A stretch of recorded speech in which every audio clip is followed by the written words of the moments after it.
Okay, there we go. All right, here we go. I'd like to welcome everyone to tonight's Invent New England guest series. And like I said, we have Ray Van Dyke of Van Dyke Intellectual Property Law.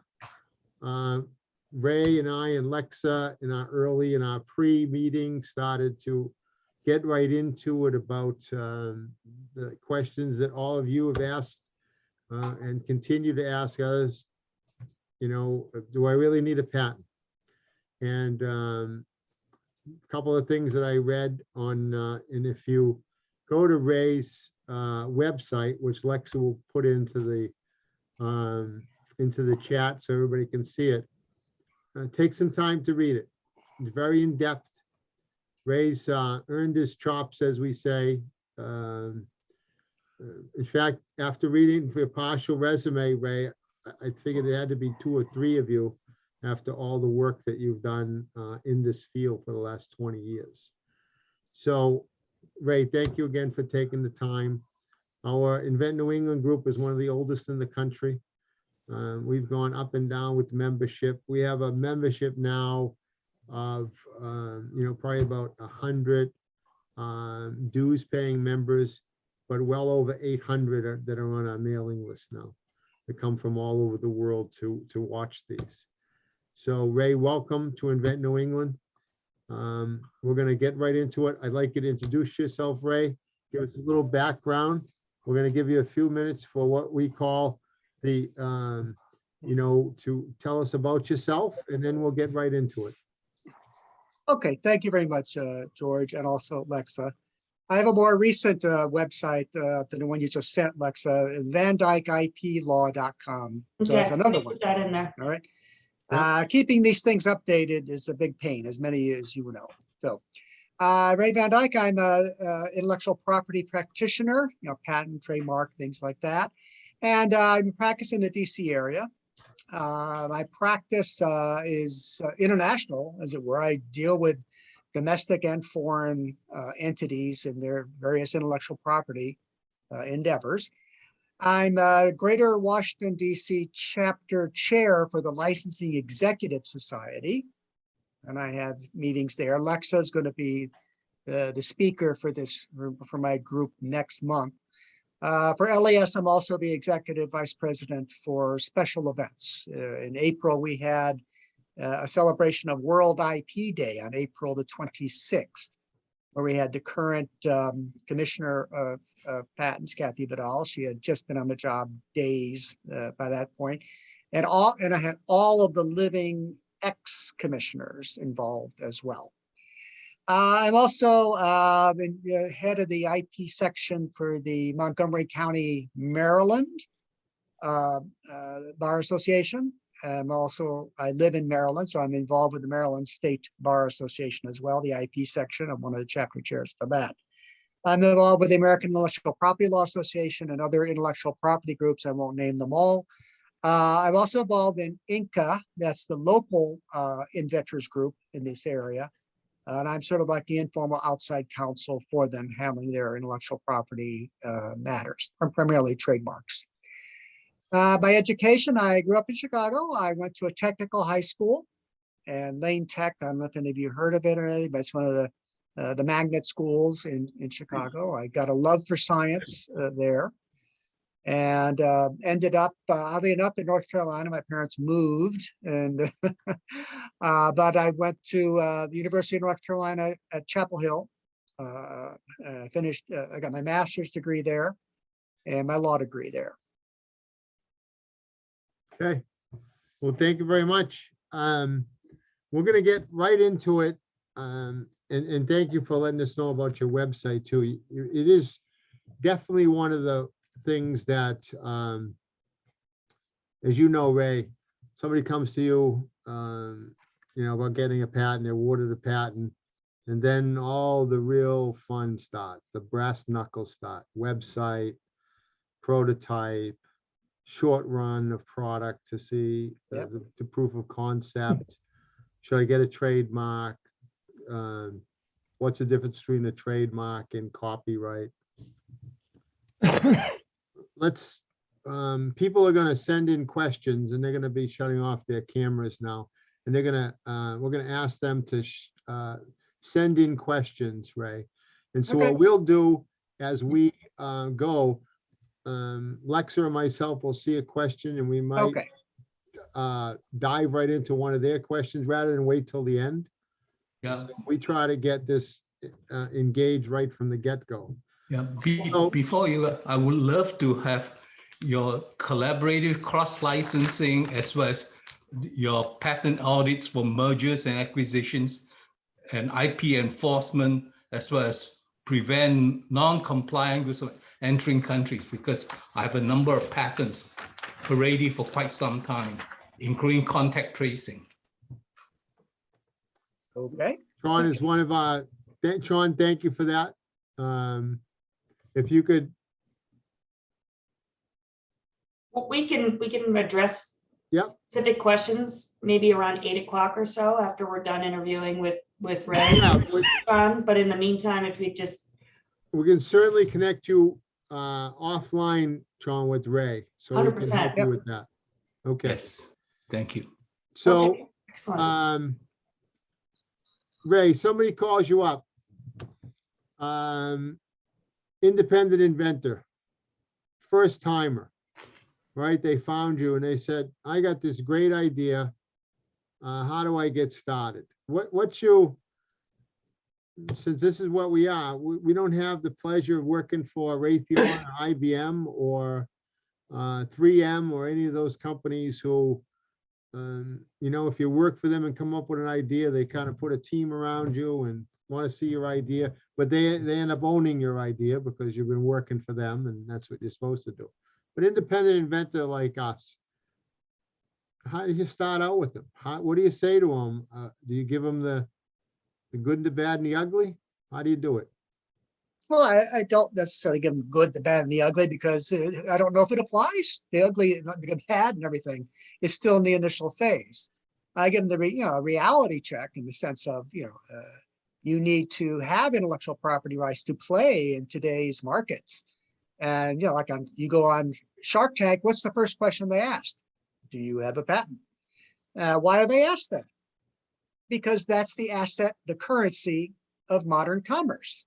And that's the currency of a business. I was mentioning earlier to George and Alexa about the change in assets of companies over the last 50 years.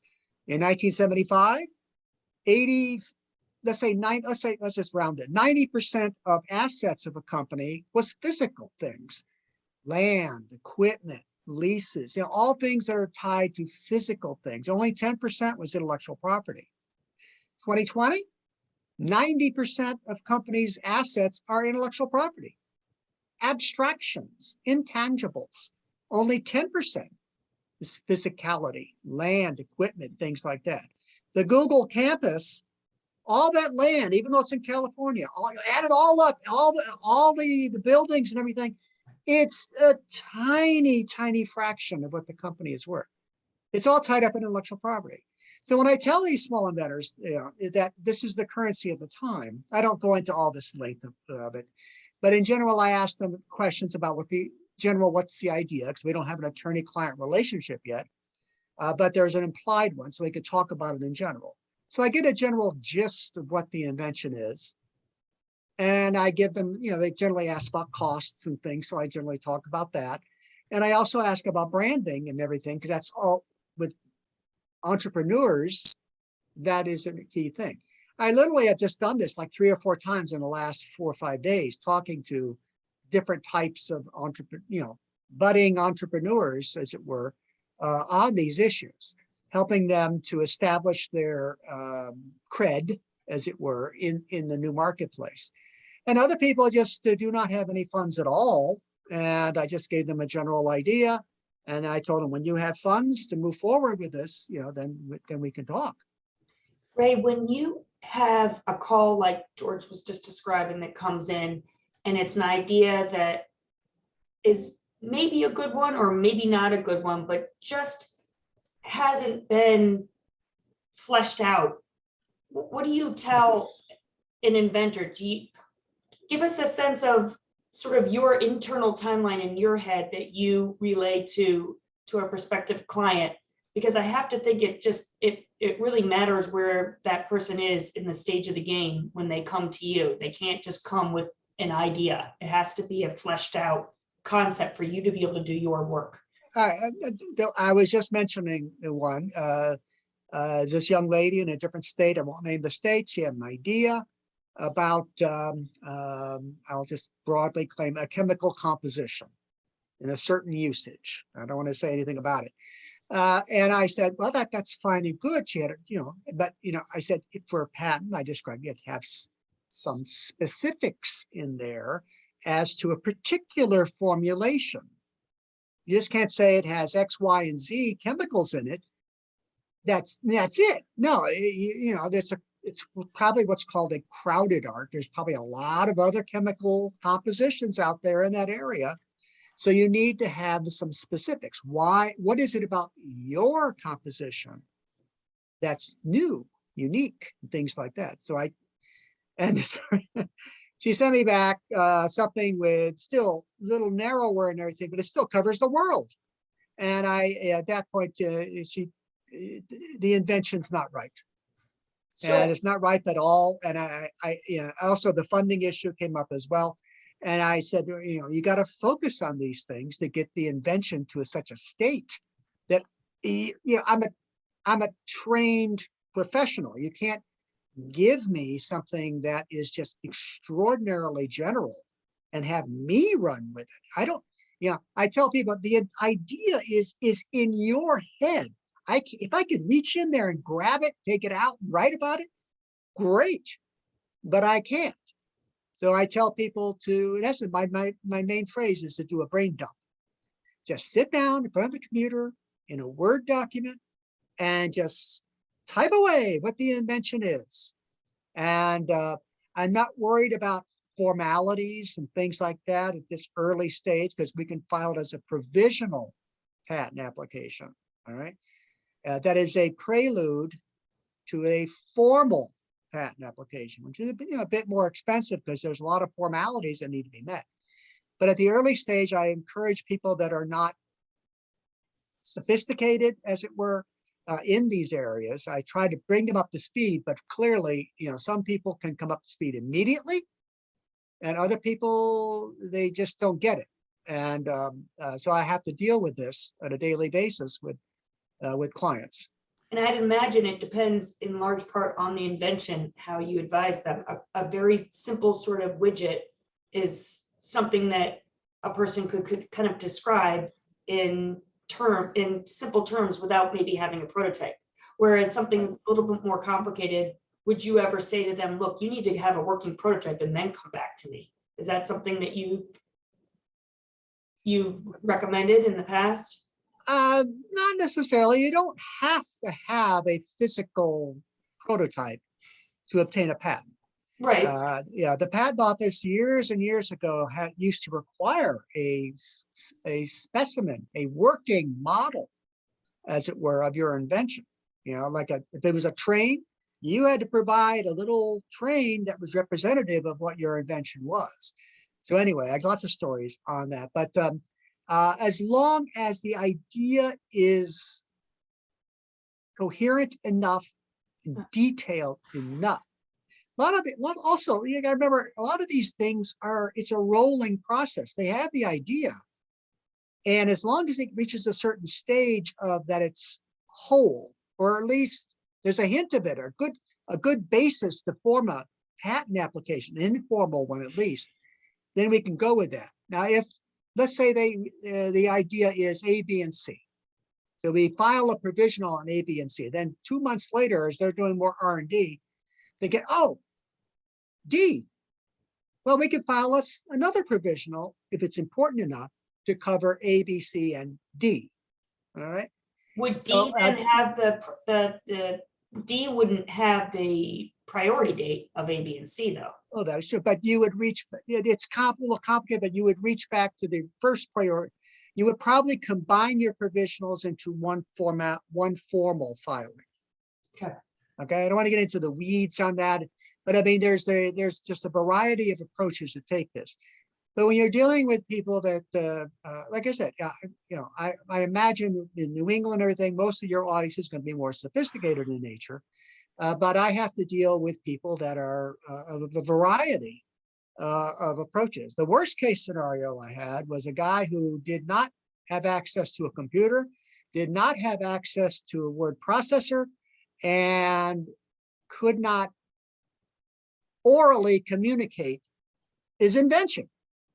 He insisted he had one, but I'm like, okay, that's a problem. That is a problem.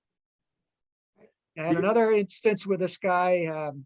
He actually filed the provisional on his own, and what he did was he wrote little notes on sticky pads, little Post-its, dozens and dozens and dozens of these, and put 6 of them on a page, photographed the page, combined all these photographs into one file, and filed that as a provisional.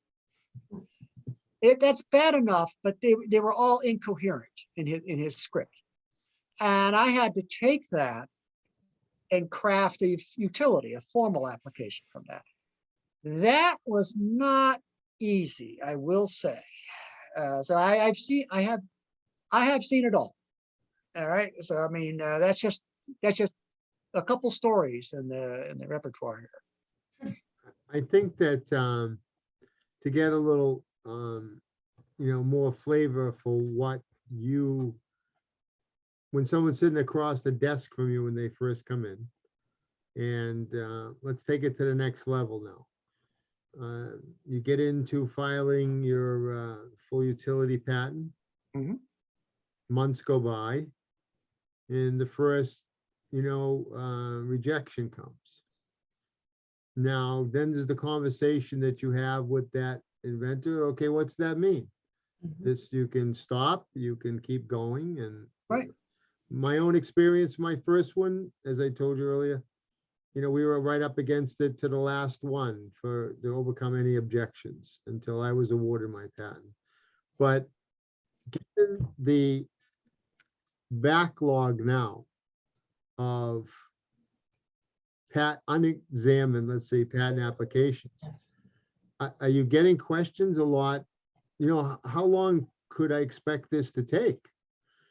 Right? On Yeah. each step of this, hasn't that stretched out some? Well, I'll give you a lawyer's answer. How long it takes, it depends. All right. In some arts, some technical areas we call arts, like mechanical arts, it's relatively quick.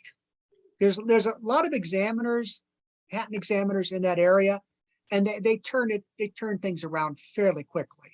However, I should say that I got a rather simple thing myself, and it took quite a while. So I don't even know if that's the case anymore. The more abstract it is, generally, the longer it's going to take. Software code, things like that.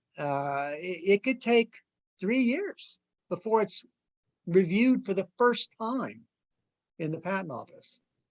I've heard of some longer, but you do get that time, that delay. If you do get the patent, you do get that patent office delay tacked on to your pendants, to your the length of your patent term.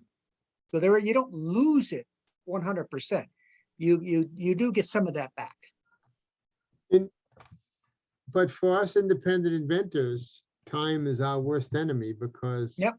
life changes, family obligations, money, Technology. job changes, technology.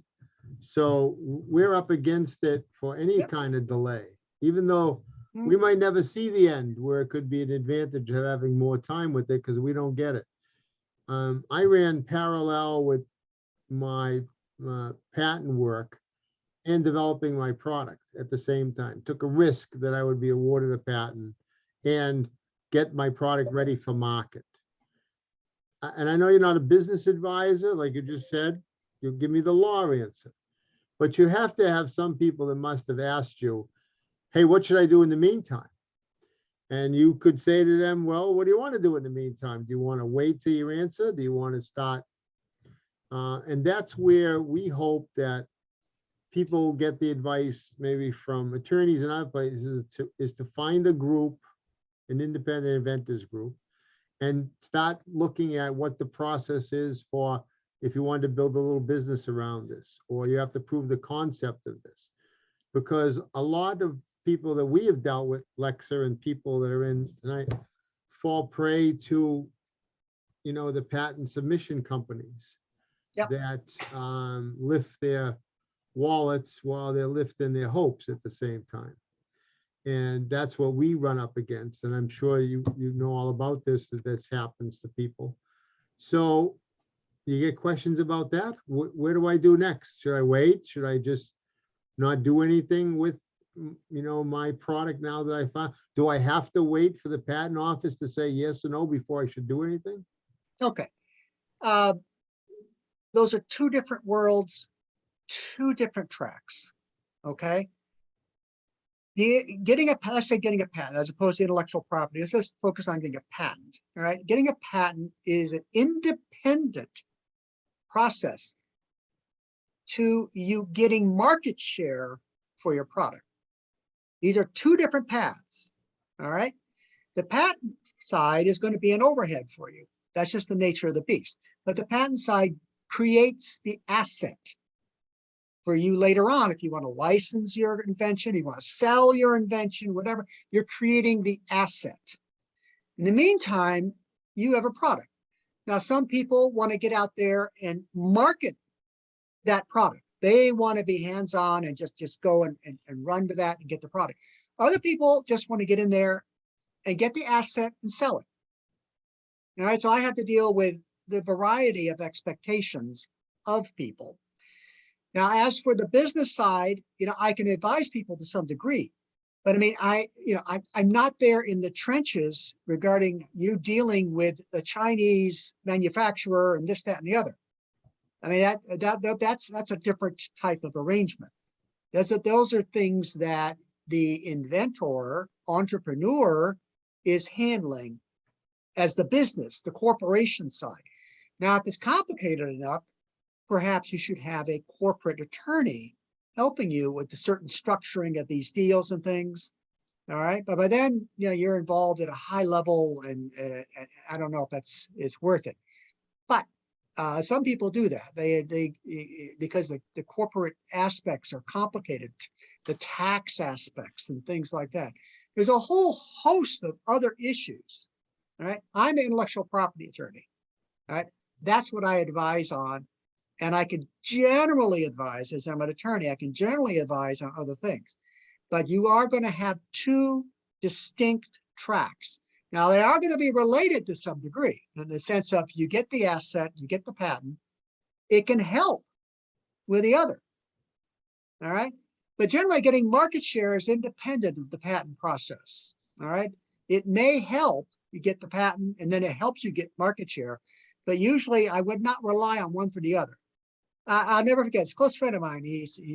I'll say his profession. He was a dentist, all right. And he wanted me to get a patent on this other thing.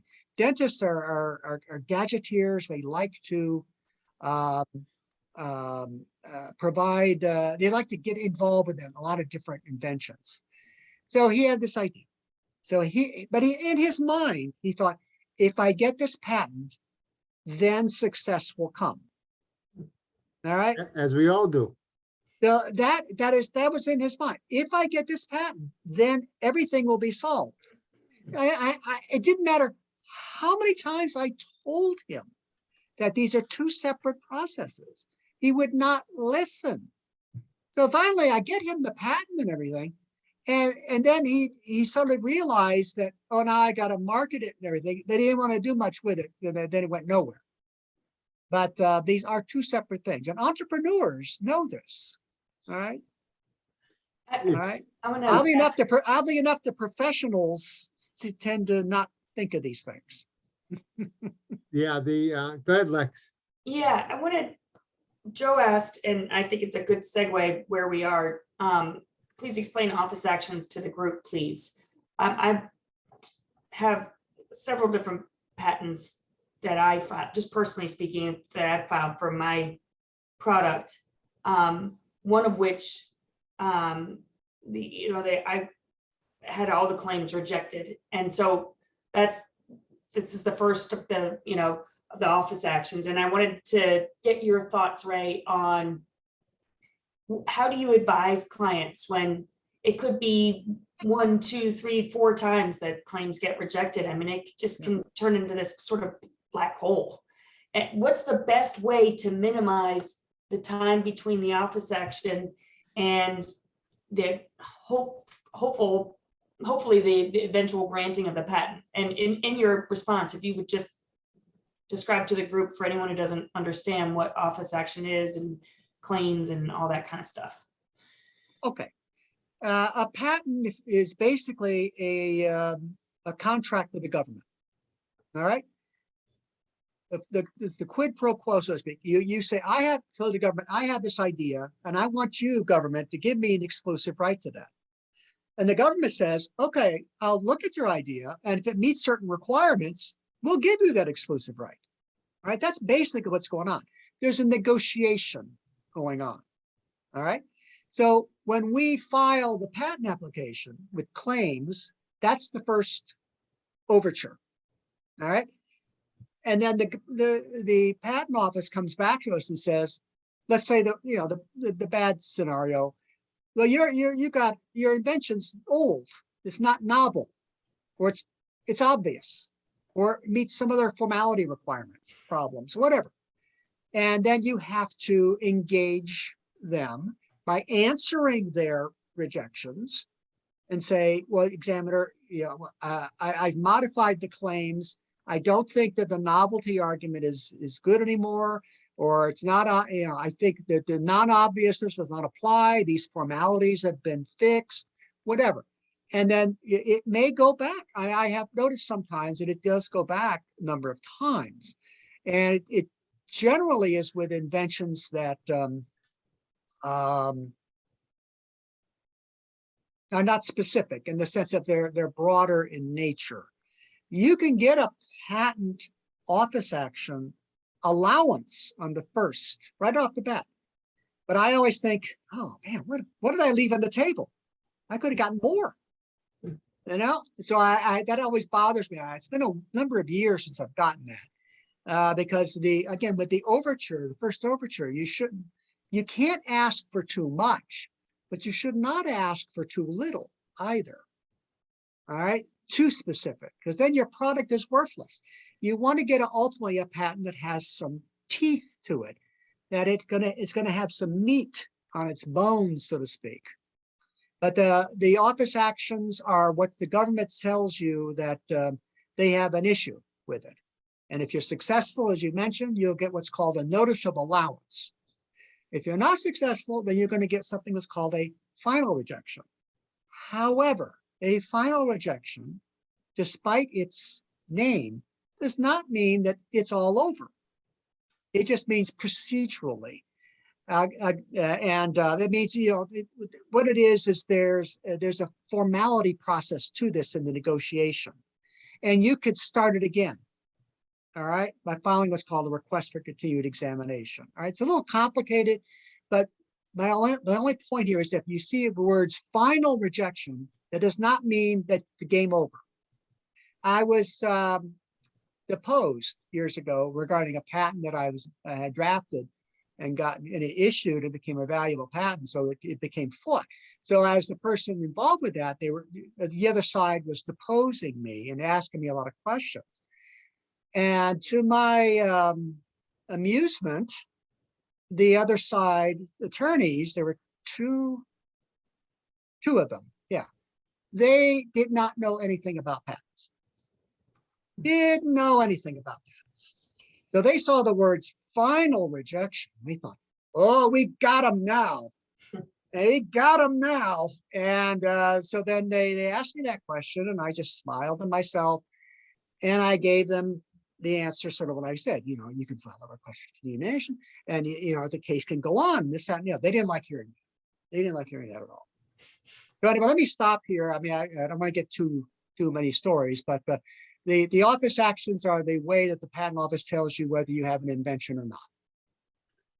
Is it's, Lex, I saw we had another question that, had, when you mentioned about market share, because we run into it quite often, Lex and I and other people saying, I file my provisional and I'm made a prototype. I've made 100 of my widgets and I put it up on the website and I sold all my widgets. Great, wonderful. We said that's good thing to do. You're doing it in steps. And then they have a little bit more, I don't want to say ammunition, but faith that they should move forward with a full utility on it. But as I know you must run into quite a bit for us independent inventors, you awarded the patent and now you have no money. You've done the work, could take years. My first patent took from idea to award, it was 6 years, and I worked on the product in between. Took a big risk. And but inventors like myself, and as you mentioned, when your patent's awarded, you go out and say, all right, I want to sell this now. Well, as I learned, companies like to buy profits. They don't necessarily like to just to buy IP unless you can build some meat on the bone, like you said with that. So, in your experience, when that inventor and you call them up and say, congratulations, you're United States patent holder, here you go. Do you find that they have done very little beside that on anything else? Do you inquire? Do they ever say to you, hey, that widget, hey, here's my website for that widget and stuff, and I've been making them and selling them and things like that. And do you ever get to see that part of it too? Sometimes I don't. Again, I'm a intellectual property professional. That's what I focus on. I'm not engaged in the entrepreneurial aspects that much and everything, because that's a different set of tools. Mm-hmm. So, but I do, like earlier today, this client I have, he needs to sign this document that I have for him. I asked him, how's the business doing?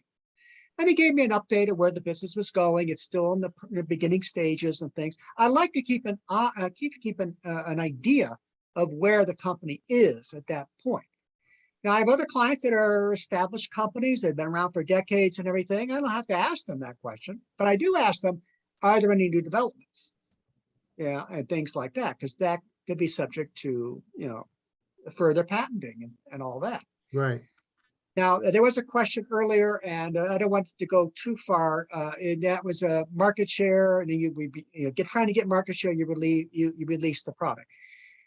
There is the requirement under patent law that, there are nuances here, but I'll just give you the rule that I think you should go by. Do not publicize or disseminate your idea before you file for a patent application. Now, there are nuances on that, but I wouldn't even think about it, because most of the world is based on what's called absolute novelty, which means that if you disclose the invention on a Monday and you file for a patent on a Tuesday, it's not novel. It's already out there. Yes, it's you. It doesn't matter. It's out there, right? The US is a little nuanced. We used to have this, you release it within 1 year, you can file the patent on it. The law has changed in that regard. Technically, that is true. However, it's more sudden death now because, we changed it to a first to file system with the America Invents Act and in 2011. So do not disclose the invention unless you already have something on file. Now, obtaining market share. These are, like I said, these are two different tracks. You need to be aware of this. You want to get market share. To get that, you're going to have to release some information, so to speak. Let's say you're you're not ready for the patent filing yet. But the market share, well, you've got to have a non-disclosure agreement in place with somebody, or some kind of secrecy or confidentiality in place. Because otherwise, unless you have some kind, if you could point to something saying, hey, I did not disseminate this idea willy-nilly, then you may lose all rights to your patent because you put it out there. You know, for example, I had these guys years ago, we were gearing up. We knew that they were going to have a release at this conference. All right. And their part of it was going to be on a Thursday. You know, so I spoke to them on Monday. I said, look, you know, I just want to be sure that everything's fine. Now we can't release this until, you know, so you're sure that's not going to be available at all until Thursday. Well, you know, we do have to upload it to the website. I said, what? What? So that was going to be happening on Tuesday. So I had to get a team of us together to file 4 quick patent application provisionals before that event, because otherwise it would have been disseminated.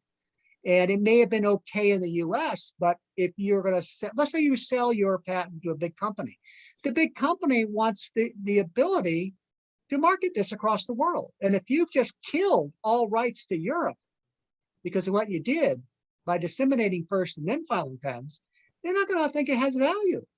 Right. I mean, you've lost it.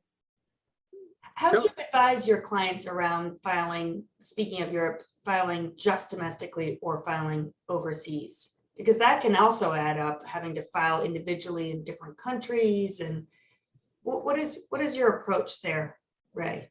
Well, yeah, if you want, you know, like I said, you know, normally with people, they have a plan. They want to either go into the business, all right, in which case the intellectual property would be overhead, or they want to get the asset and then sell it. In which case it's advantageous to sell it as early as you can, because the costs for if you want to seek a patent across the world can be expensive. Now, there are mechanisms for us to push those costs into the future. What's called a patent cooperation treaty. And I'm able to do that with clients. I say, look, you know, we can do this. You don't have to go to Europe now, but we do have to we can push it off 2.5 years. All right. And that'll give you time to develop your business and everything. And it'll also give you time to sell the idea if you're going to sell it. And that way, push off those costs to somebody else, another corporation that's buying it. So you file it, but you're not paying for it, or you reserve the right to do it in the future? Yeah. Well, it's a little technical. With the patent cooperation treaty filing, there is a governmental filing fee. Okay. Let's say you don't file a provisional. All right. You file just this patent cooperation treaty. If you file a provisional, then that complicates things a little bit by adding that time. But let's say the patent cooperation treaty, you can push off the costs for filing, let's say in Europe, Japan, Korea, Australia, whatever, for 2.5 years. All right. You don't have to file in those countries during that period. Now, it is sort of reviewed informally during that process. You get an idea on the patent along the way, but you don't have to to do that. However, at the end of that 30 months, you got to put up or shut up or walk away. So I have clients where they went ahead. They filed in the various countries and everything. And even then, clients there, there's one where we went to Europe and we were successful. I actually had to go to Munich and help argue that we were able to get the patent. And then we were able to get patents in each of the member countries as well. What if you don't apply for patents in, like, extend it to other countries in the file domestically? Oh yeah. Well, that for the most part, you do. Yeah, for the most and part, you can explain that to the audience too, that there's a set period of time during which you can apply overseas. Right. I always advise clients as to this at the outset. I just say that these are things that we're going to be addressing in the future. I won't get into the details of it now, but when the time comes, like at 9 months out, maybe 3 months before the event, I'll alert them as to what's required and everything. But you don't have to foreign file, all right? You don't, but if you don't do it within a specified period of time after You lose filing it. in the US, that's it, right? Or Yeah. what recourse do you have? Let's ask it a different way. Okay, let's say you only seek patent protection in the US and at some point it's disseminated. All right, sometimes in the US, unless you say otherwise, your patent will be published at 18 months. So it becomes, it's out there. People can see what you're doing, things like that. You may not want that. So you may want to ask your patent attorney, hey, I don't want that aspect. So there's a way to opt out of that at the filing, but most people don't care. And so anyway, but if you want to seek foreign protection, PCT and everything, it has to be published at 18 months because the rest of the world requires that. Now, in the US, if you opt out of the publication, then your patent remains confidential during the whole process. It'll only become public at issuance when it becomes a patent. So that day it becomes a patent is when it becomes known. But you don't have to seek patents across the world and everything. You can just stay in the US. However, your patent will be only enforceable in the US. Patents are, jurisdictional in nature. A German patent will cover things happening in Germany. But if A you European patent will be in all of Europe. Sure, just to clarify, can you at any time after publication of your US based patent then go file in another country? The answer is it depends. There's a time period, correct? I just said a particular scenario, Okay, and I can't genericize that to all scenarios. But I will say that if your idea is well, let's say you have the U.S. application and it hasn't published yet. right. You could, a day before it publishes, file in Europe, and you would be able to file in Europe, provided it's not disseminated through your marketing endeavors. All right. But you would not get the priority. I mean, we're getting into really arcane, odd things. All right. You would not get the benefit of the priority. The beauty of the Patent Cooperation Treaty is you get the benefit of all priorities. I understand. Let's say you have a provisional, you would get the benefit of the filing date of that provisional, which would be a year before the filing of the Patent Cooperation Right. Treaty. Anyway, there's lots of moving parts here. That's why you Yeah. hire a professional to Yeah. deal with all this. When you spoke before about a company not being able to file in Europe and then a company looking at, then that diminishes the value of the patent that was issued because now they've pigeonholed it to the United States. They didn't get it out. They didn't broaden their reach quick enough for it to become vital as an asset of the company. Well, again, these are all assets. You're creating assets. Right. And the more valuable the asset, the more versatile the asset, the more attractive it is for a company to buy it.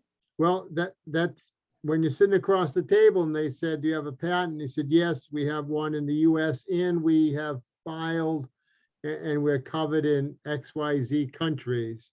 You get to stay longer on the other side of the table because now they see more value. Okay. And you can stay even longer if everything is still open to the process. In other words, let's say, I don't want to get too much into it, but your issued patent. Yep. Okay. That has certain value, but a patent that issued as with a child patent filed before it issued has more value. Gotcha. Because the company buying it can look at what you've done in the US case, that the patent, And you have claims in there. The claims have certain scope. It has a certain reach, as it were. But the company may have other thoughts on that. They may want to contour the child patent to better suit their needs while taking advantage of the priority date and everything that you've sold to them. All right, so there's lots of nuances here and with corporations, and corporations are generally very savvy in this regard. They play on this quite a bit, and so I've taken some of that knowledge and applied it with my clients.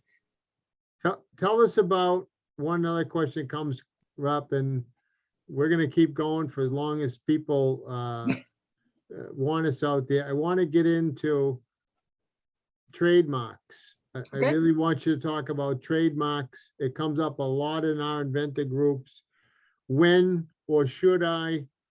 Is there a value in the trademarks? I know with Kettle Pizza, we were able to get a global trademark for Kettle Pizza. When we were not able to go outside the United States and get our patent continued with Kettle Pizza, but we were able to get, if somebody was making it 6 months after we came to market, somebody knocked us off in Germany, but they couldn't call it Kettle Pizza.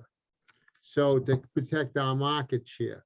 So tell us a little bit something about trademarks when somebody says, Okay. What do I do with a trademark?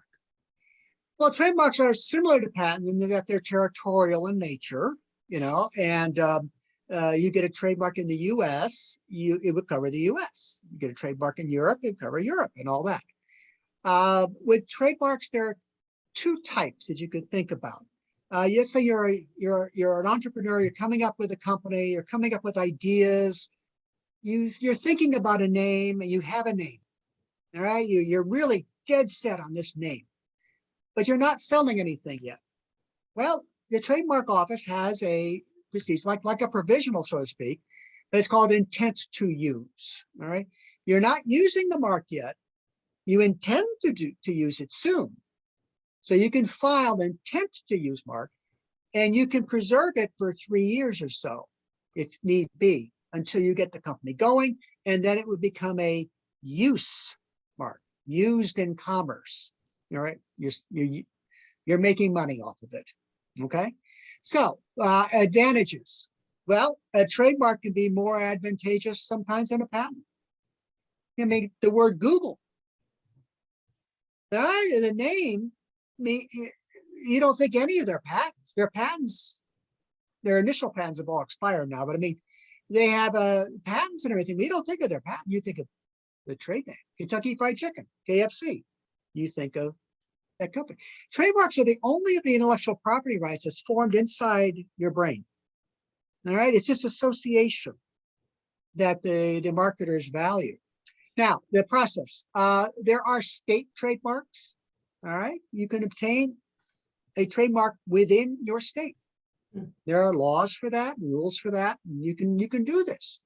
All right, I'd hire a professional nonetheless, but you can do this. So they're only enforceable in that given state? They would they're territorial in nature, jurisdictional and everything, yes. Now, but then there's the federal trademark rights, which is what we're normally talking about, but I just wanted to remind people that there are state trademarks, and each state has their own set of laws on this. The federal mark, of course, does have jurisdiction across all 50 states and our territories and all that. So that's what most people talk about. And the advantage there, again, if you want to preserve your option to use your trade name over the internet or in multiple states, then that's the way to go. But let's say you're a small business and you're only going to have, let's say, a pizza shop. You're only going to have a pizza shop in that one town. You have no desire to expand. Well, then maybe a state trademark might be best. But most of the time, we're thinking, globally, or at least regionally. So a federal trademark is where to go. With that, I've been dealing with that for some small clients recently as well. Here you go. You got to pin down their name. If you got to, your name better be of value to you enough for you to spend money on it. All right. So be sure that you got the company name down. Now, before you start spending money on it, you may want to do a search. All right. You can do it yourself, or you can hire a professional. All right. And I did that recently for some clients, some searching as well, just to be sure there's no killers out there. In other words, you're not treading on somebody else's trademark. All right. No, that could be a problem for you to invest so much money in your brand name and everything, and all of a sudden somebody else has it. It's a disaster. I had a small client. He is I'll be generic, medical professional, and he had an idea for a trademark, and he started to use the idea without filing for a trademark. So he started using this name, and somebody that had a federal mark said, "Hey, you're in the same medical area as me, and you cannot use that mark. And if you don't stop, I'm going to sue you." And so we had to delicately back off from that. So he had to trash all of his website, brochures, and everything, because the other side was being very belligerent about it. So I'm just saying these are exclusionary rights. Like I said, with patent, with patent, you can stop other people from making, using, or selling the invention. All right.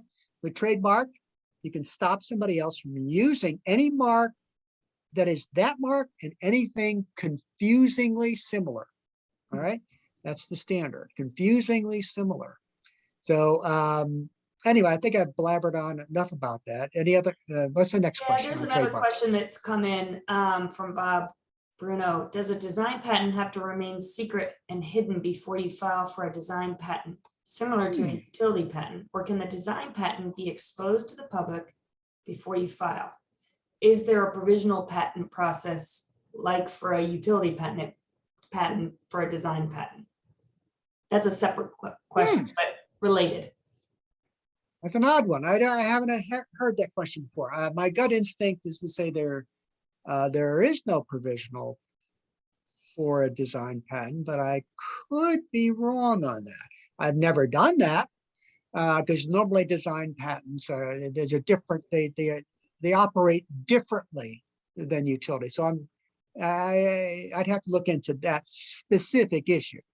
Now, design patents are more. Let me draw a distinction between design patents and utility patents.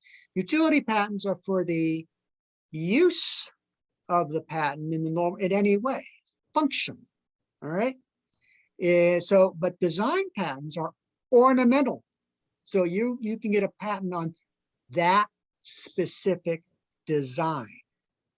No regard to function. All right, so there's no, well, your patent operates, your design patent operates the same as no. Does it look the same? It is solely an ornamental type aspect, how it looks. All right.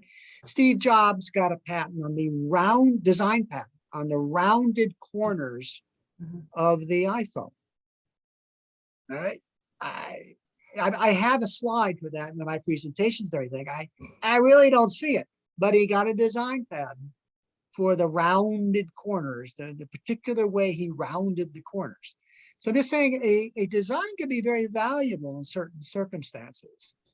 But the nuances there, whoever it is, you can email me and I'll look into it. I'm unacquainted with the correlation between utilities, all its procedures with design. Design sort of stands alone. Ray, I wanted to, I put into, in Lexa, I just sent you, so we wanted to touch on all aspects. And I know from reading your website, you made a point to tell people that there's the USPTO and the Office of Copyrights. So if you could explain copyrights to our group also, because everybody takes them as, they're they're three that are always hooked together somehow. So just explain copyrights, the Office of Copyrights. Does any copyrighted material? And I know from, well, when everybody went to the movies, Ray and I'm old enough to remember this, not Lexus certainly and everything else. But at the end of the movie or at the beginning of the movie, you had this big warning that the FBI was gonna come to your house and a $250,000 fine, and you're subject to federal prosecution. And there's the FBI, that one of the premier law enforcement agencies, certainly in this country and throughout the world, get involved with they're the big cop for copyrights. Now tell me why they're not the big copyright for patents. Yeah.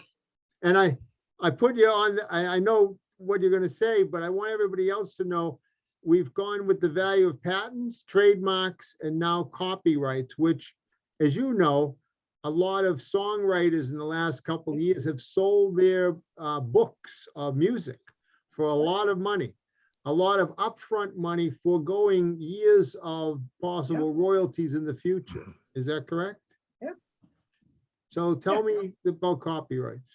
Okay, copyright is a separate intellectual property right. Yes, it's not under the jurisdiction, as it were, I keep using that word, of the United States Patent and Trademark Office. Copyright Office has the Copyright Office. So, but the requirements for copyright are very simple. It's really simple. You have to have an original work of art, as it were. I'm using art in a very loose sense, an original work of authorship, I should say. Strike that. Original work of authorship. Good word. Whether it is a poem, a movie, a sculpture, anything that you've created can be subject to copyright. Okay, as long as it can be reduced to a tangible form. All right, so it's let's say it's software. Well, you hit save, and software is saved to a hard disk. That's tangible form. All right, a doodle on a napkin. There's a copyright in that expression of the doodle of the napkin. So anyway, copyright comes into being immediately upon the creation of the work. Now, if you want to take advantage of it, then you have to engage into the copyright registration process. It's very simple, very straightforward, but is by getting the registration through, and 99% of the time it'll go through, you will obtain certain protections on the copyrighted work. Let's say it's a image, okay, a digital image. So you obtain a copyright for that, and somebody takes that image and starts posting it everywhere on the internet. Well, copyright has damages. This federal copyright has damages provisions in there. One of them is called statutory damages, and that can have significant teeth to it. You know, it could be up to 100, and if with willfulness, up to $150,000 per infringement. Okay, each one up to $150,000. So do the math. If somebody posts your image and sends it to a million others, that could be damages of 1 million times that $150,000. I mean, the amount of damages, you know, like who was it? I forgot who sued. Was it Yahoo? I think sued. Well, there was a suit with Yahoo. There was had to do with images and everything, and movies and all this other stuff. And the potential damages at issue was in the hundreds of billions of dollars because of statutory damages. So copyrights can have some teeth. They're very simple to obtain. And that's why you've probably seen some of the Getty images and things like that. Getty is very proprietary on that because there are these damages provisions. I don't think the FBI is involved per se anymore in that, but there are provisions perhaps where they are. There are a variety of with the changes in our society over the past 20, 30 years, the value of some intellectual property rights has been compromised to some extent. So there's federal statutes have kicked in on the patent side, on the copyright side, trademark side, to provide extra protections against espionage and theft of your intellectual property right. So for But, software, Ray, for software, why would someone get a patent versus copyright? Because it sounds like it's a whole lot easier to enforce copyright protection than it is. Okay. Well, there are different advantages, Tudor. With copyright, again, you get a right to protect that expression. That one. That Right, so body of code. for software. That particular code, not the way it functions, not what it Okay. does, not how it operates Okay. for patent. All right, so if you can prove somebody has stolen your code, then you can go after them under the copyright law. All right. But you can also go after, if you have a patent, you can go after them under patent law for patent infringement. Okay. Right. Makes sense. Ray, to touch on the marks again, as you know, every kind of new emerging market brings a new problem, a new set of difficulties for attorneys and difficulties for people who are starting new companies that step on the toes of established companies. Let's take the cannabis industry, which has exploded nationally over the last decade, certainly. I read a case recently, the gentleman who got a little cute with the Gorilla Glue logo and used it for cannabis. Mhm. And his comment, one of his last comments, at least I saw, was that, gee, it looks like I'm going to be in court for a very long time. When they tried to tweak somebody's mark to make it look like something else. And these established companies are hammering these emerging cannabis companies who are trying to play off existing Right. existing property from someone. Well, that's, well, as you said, they're trying to play off. They're trying to diminish the value of the mark. So there are rules against that. And with a, let's say it's a famous mark, all right, Tiffany. All right, when you think of the word Tiffany, you think of high end, you think of gems, you think of all these valuable things. It is a very particular thought you have when you hear the word Tiffany. And the company Tiffany has done a lot of marketing to be sure you have that impression. Now, if somebody came out with Tiffany dog food, the Tiffany company would not like that. It would blur and tarnish their mark. And so let's say with the Gorilla Glue people, I mean, the owner of that might be an ardent Christian, and it'd be associated with cannabis might be offensive to them. You know, it could take it to a whole other level. So, but you can't take an existing mark and play off of it, as you say, or diminish it or tarnish it for your own personal gain. That's what the federal mark system is for you to protect yourself from this stuff.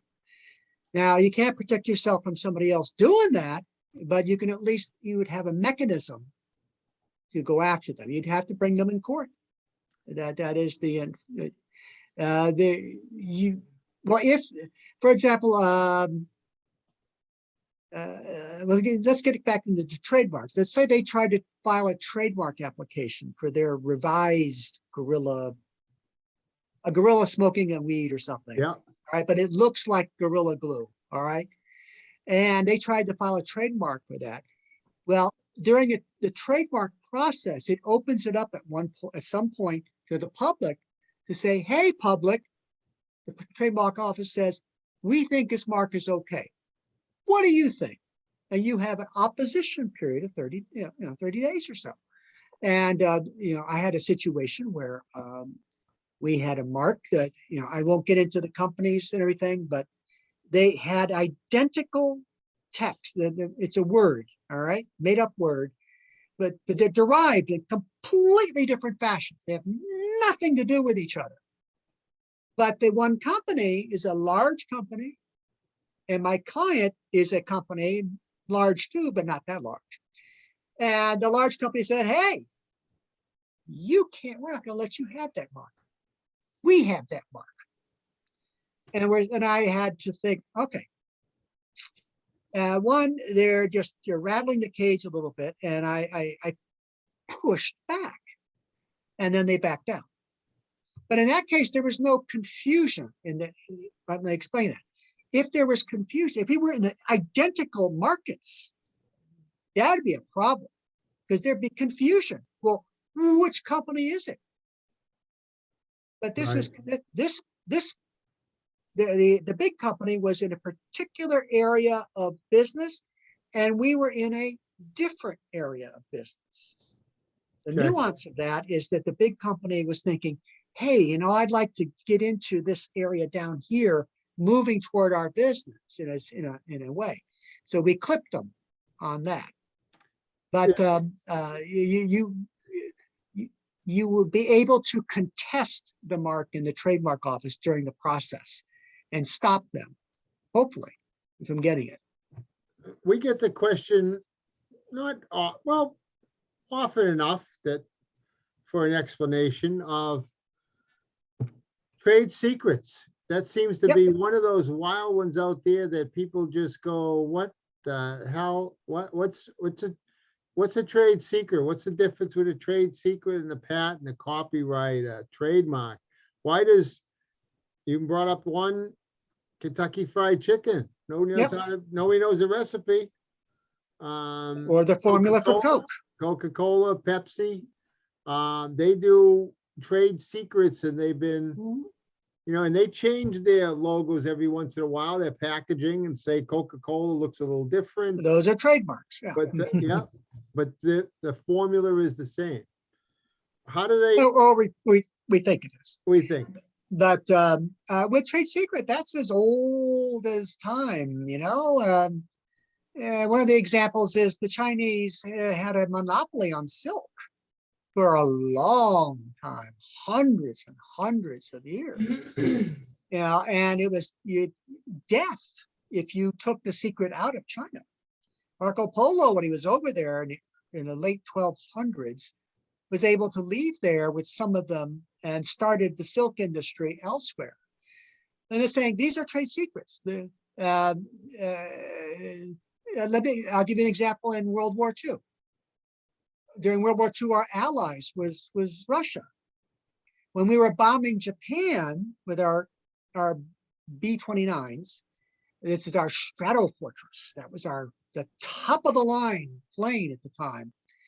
Some of the planes got hit and they had to make an emergency landing. And there's a Russian airport, Vladivostok. 3 of our planes had to make these emergency landings. We never got those 3 planes back. And the pilots were prisoner, even though they were our ally, until after the war. Why? Because those 3 planes, the trade secrets in those, the technology in those planes, formed the basis for the entire Russian aeronautics industry. So trade secrets play a big part. Now, nowadays, with trade secrets, if you're going to look at litigation with trade secrets, it's mostly like customer lists. Like a car salesman. They have a customer list. That list has value. Yeah, a book of business. Their book of business. If somebody takes that, copies it, and goes down the street and start using it, that's trade secret theft. Okay? So most of litigation is involved in that kind of context. However, there's classic ones like, the formula that's in the safe and things like that. With the internet and everything, it's hard to keep a trade secret anymore. But there are procedures for doing that. There's a big case in California. It was a scandalous case. This guy, Lewandowski, was working for Google, or Alphabet, Google, and their car driving unit. And he got a deal to go to Uber. Uber wanted to start their self-driving car unit. So he took 14,000 files with him and went over there. All right, and Google, Alphabet did not like that, and there's a huge litigation on the West Coast on this guy. And ultimately, it was found they settled it before the judgment. That was the end. But I mean, the evidence was just scandalous going on. And the guy was ultimately indicted for theft under So trade secret. the trade secrets, if somebody comes to you and says, Ray, I have this and I have this, what's a trade secret? What should I do with this? Should I file a patent, or is it for a trade secret, or what do I do? How does Coca-Cola get not to say what that formula is? How can somebody not, because everybody sues everybody. How long do you get to keep a trade secret with it? Forever? Okay, trade secrets are indefinite. However, they're always open to reverse engineering. In all candor, we know what's in Coke. All right. With chemical analysis, you can get everything that's in Coke. However, it's just the mystique. But again, when we were children, then there you had the secret in a safe and things like that. Then it was more pertinent. Nowadays, it's more mundane. These are trade secrets are in things you can't get a patent for. You can't. There's no leverage. You can't. It's an advantage somehow or other. It's something that's perhaps somewhat known, but not commonly known. But it's some advantage that you have that there are laws to help you protect that. Even though it doesn't meet the requirements for patent or trademark or copyright. All right. You are able to, there are laws, there are state laws, and there are a lot more federal laws on trade secret theft, particularly in this age with China and everything, espionage laws for trade secret theft. There's a lot, there's several major statutes that have come down in the last 10 years to help address this theft that's going on in our society. Okay. I think, Lexa, did we address everybody's questions? I think we got everyone's questions, but if you have anything I didn't cover, please Yeah. feel free to put it in the chat box now, and I'll ask Ray. So everyone, while you're doing that, any last questions for Ray? Ray, this has been great. We certainly want to, and if everybody wants to put their cameras back on now, that would be super. We don't want to block everybody out for the whole evening. I'm going to put my contact information there. Some people were asking That would about be that. great. Yeah, that would be great. So that was the next thing we were gonna do. So make sure that 3903 and everybody, yeah, put your cameras back on, everybody. We'll make sure you put your shirts back on and everything, please. And remember, this is being recorded. We don't want any well, I won't say anything else besides that, but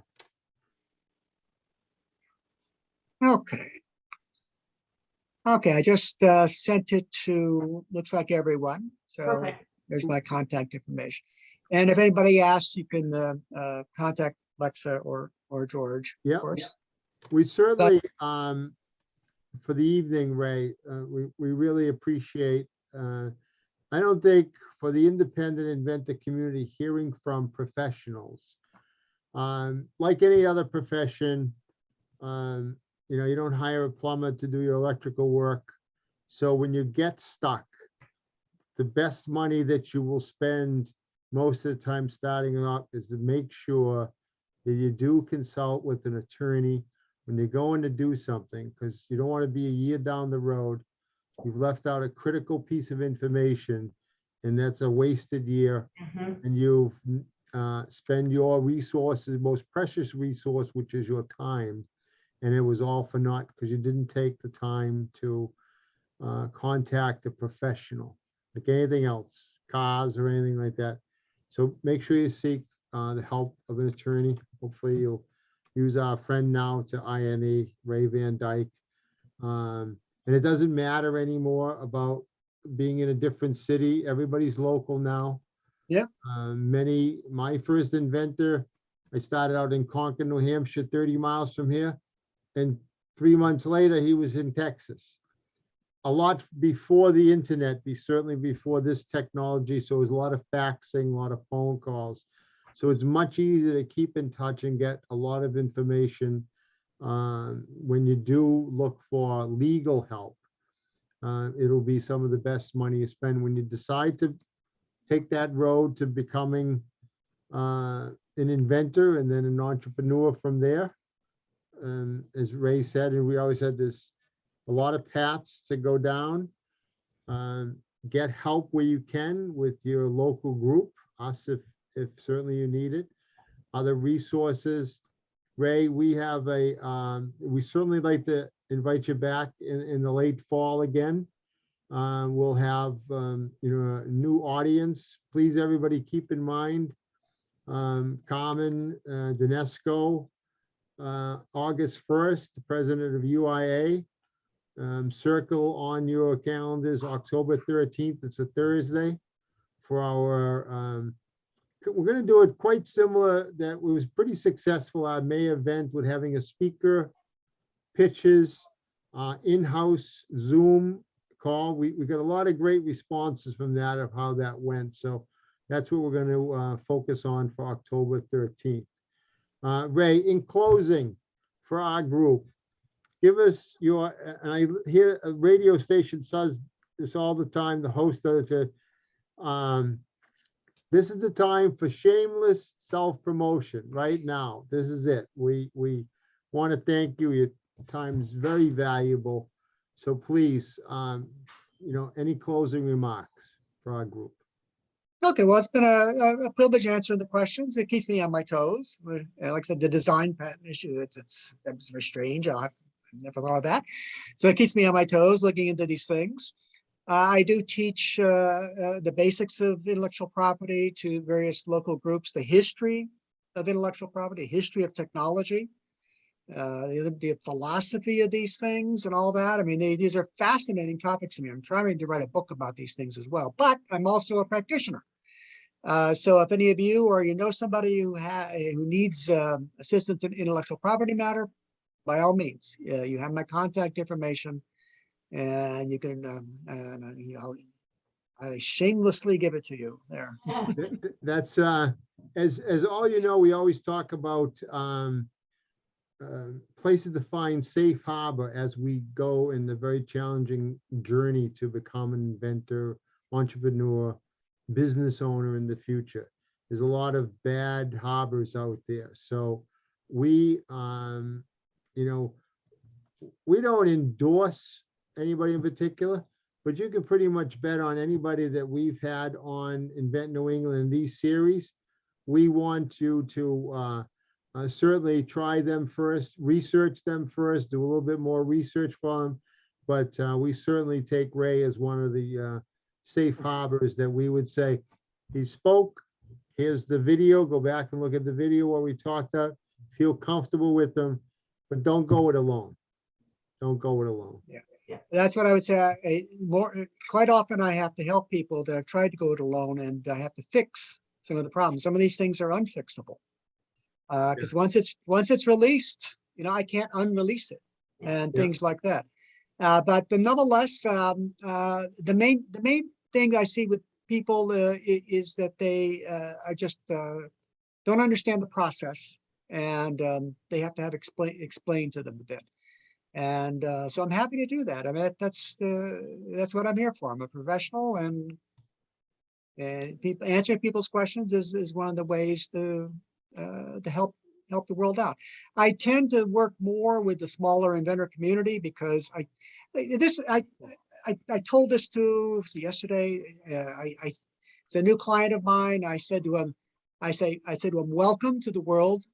Welcome to being an inventor. It's an American institution, and you are now part of that exclusive club. I mean, getting into history, our founders put the patent system into our Constitution itself. It's incredible if you think about it. If you look at the Constitution and look up the word right, the only time it's mentioned is in the context of patents and trademark. on patents and copyrights.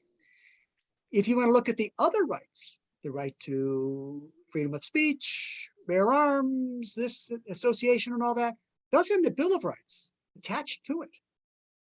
Constitution, our founders really were intent on this. They democratized the patent system. They were the first nation in the world to do that. And to this day, you know, like in Europe and places like that, you got to know somebody. All right. You know, we at least have the possibility to be an entrepreneur, to get out there and get our own market share. The American dream. All right. Part of the American dream is to get your protections in place as well. So thank you very much for having me tonight. Thank you, Ray. Nice way to end it, Ray. Perfect. Thank you, everybody. Please let us know your thoughts. Go to the websites, Invent NE. Give us any feedback on tonight's guest series, Ray Van Dyke from Van Dyke Intellectual Property We'll Law. be sure to post a video of tonight's session to the website as well, along with all the other past meetings. So make sure to check it out. It'll be up by tomorrow. Yeah, And we'll Lexa's just- going to be at the Licensing Executive Society next month. All right. August, what'd you say, Lex? What The was it? 9th. Ninth. wasn't it? August Yeah. 9th. We're gonna make sure we post that on our website. And please, I know, Sean, you now have Ray's information to contact him. Anybody else that needs anything, just call us and we'll get to you. Yes, definitely would like to reach out to you, and you see that I have a lot of patents that being people using it, but how you can, you know, those big companies, but how to be able to get, because big companies ignore you. That's the issue. That is a problem today. Yeah. Thank you, everybody, tonight. Thank you. Good night. Night, everyone. Thank you. Thanks, John.